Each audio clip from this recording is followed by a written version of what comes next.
ఈ వీడియోలో మనము భారతీయ న్యాయ సంహిత బిఎన్ఎస్ సెక్షన్ 37 ఇది పాత ఐపీసీ సెక్షన్ 99ని సూచిస్తుంది. ఈ సెక్షన్ ఏమిటంటే ఆత్మరక్షణ హక్కు వర్తించని సందర్భములు అంటే ఏ సందర్భంలో ఆత్మరక్షణ వర్తించదు అనేది ఈ సెక్షన్ యొక్క సారాంశము. సో ఈ క్రింది సందర్భములకు ఆత్మరక్షణ హక్కు వర్తించదు.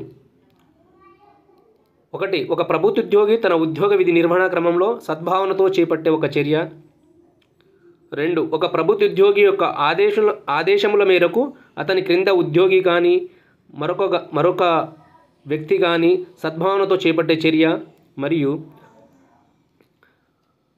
ప్రభుత్వ అధికారుల నుండి తగు రక్షణ పొందుటకు తగినంత అవకాశం ఉన్న సందర్భంలో ఆత్మరక్షణ హక్కు అన్వయించదు. సో ఈ 3 సందర్భాల్లో ఆత్మరక్షణ హక్కు అన్వయించదండి. ప్రభుత్వ ఉద్యోగి చేసే చర్య, ప్రభుత్వ ఉద్యోగి చెప్పడం ద్వారా తన క్రింది అధికారి అయినా మరొక వ్యక్తి అయినా సద్భావనతో చేపట్టే చర్య, ప్రభుత్వ అధికారుల నుండి తగు రక్షణ పొందుటకు తగినంత అవకాశం ఉన్న సందర్భంలో ఆత్మరక్షణ హక్కు అన్వయించదు. సో మరొక విషయం ఏమిటంటే ప్రభుత్వ ఉద్యోగి ఒక చర్య చేపడుతున్నప్పుడు ఆ చర్యకు ముందు ప్రభుత్వ ఉద్యోగి అని చెప్పేసి తన ఎదురుగున్న వ్యక్తులకు తెలిసి ఉండాలి. సో అతను ప్రభుత్వ ఉద్యోగి అని తెలియకుండా చేస్తే ఆత్మరక్షణ హక్కు అన్వయిస్తుంది.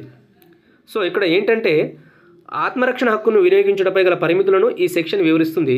సాధారణ పరిస్థితుల్లో తన ధన మాన ప్రాణములకు ఎవరి నుండి ఎటువంటి ప్రమాదం ఏర్పడినా ఆత్మరక్షణ ప్రయత్నం చేయవచ్చు.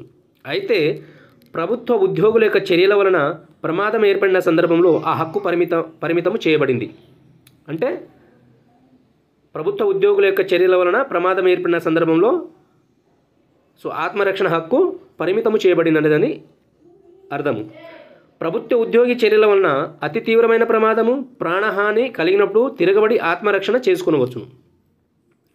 అయితే ప్రభుత్వ ఉద్యోగి చర్యల వలన అతి తీవ్రమైన ప్రమాదము, ప్రాణహాని కలిగినప్పుడు తిరగబడి ఆత్మరక్షణ చేసుకొనవచ్చు. అంతే తప్ప తీవ్రమైన ప్రమాదము లేనట్టయితే ఆత్మరక్షణ హక్కు కొరకు తిరగబడరాదు.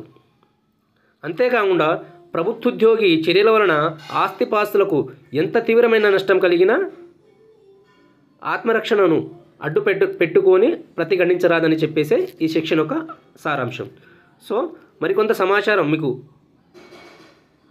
క్లుప్తంగా అర్థమవ్వాలంటే కొంతవరకు ఈ ఇమేజ్లోని మ్యాటర్ని చూస్తే అర్థమవుతుందండి. Thank you so much.